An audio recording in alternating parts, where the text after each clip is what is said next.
Somebody had asked me on my forum whether there was any chance that I would go back to Marvel. And I got to thinking about it, and I thought, well, can I go back to Marvel? Can I even still do that? I am here with the great John Byrne inside his wonderful studio. John, thank you for welcoming us in here. Well, you're welcome. I want to get right to it and ask you a question that I think is percolating in the minds of many John Byrne fans. Is there a chance you might be doing a new book for Marvel? There's a chance. There's always a chance. How much of a chance, John?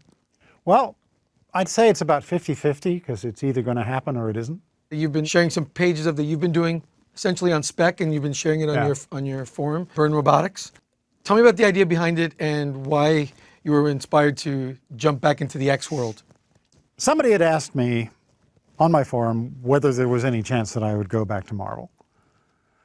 And I got to thinking about it, and I thought, well, can I go back to Marvel? Can I even still do that? Can I pencil for someone else to ink? Can I put myself back into that frame of mind? And I thought, well, let's pretend it would be a kind of an Elseworld where Phoenix didn't die and proceed from there. And I know they've done that before, but this would be my version. And so I did a page, just a practice page. And then I did another one, and then I did another one.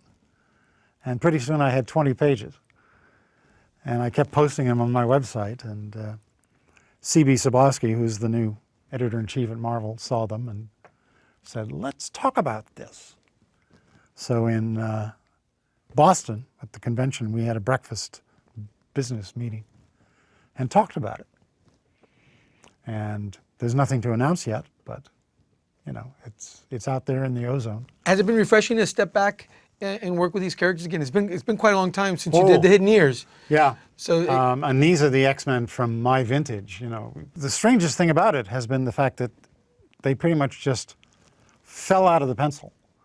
Like they'd always been there. They'd just been waiting for the moment to get ushered back onto the stage. There was no, oh gee, how does this guy work? No, it was all there. Now you mentioned that this would be kind of the continuation of the story when you left the book. Way back when, in '84, the Phoenix: The Untold Story showed the original ending that you and Chris had, where Phoenix, spoiler alert, lived. This would be picking up right after that? Exactly after that. I've suggested that if this does become real, then we should reprint The Untold Story as issue 0. So you say, it goes to here, then you sort of come back next month or next week or whatever, and here it is. You've talked before about how the dense continuity in comics, not just Marvel, but Marvel has this problem too, that it's so hard to crack and for new readers, that it's also the same kind of problem for creators to step back in after a while to a book like the X-Men or the Avengers. Is doing an out-of-continuity story like this pretty much the only way that you would do something again? I think it is. I think it's really the only way I could return to Marvel would be to go back in time and go back to, what was it, 1980. And of course, as I like to say, this is going to be like Hidden Years in that it's set in the past, but it takes place in the present.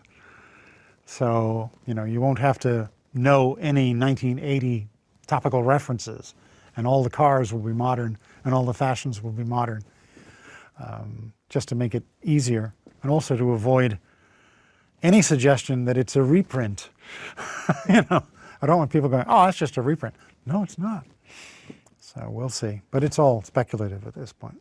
If this happens, this is you may create a new path for artists to get their books greenlit. Possibly. Posting spec pages on online as you develop them. I'll loan out my forum for people to do that, yes. We'll turn Marvel into nothing but imaginary stories. It'll be great.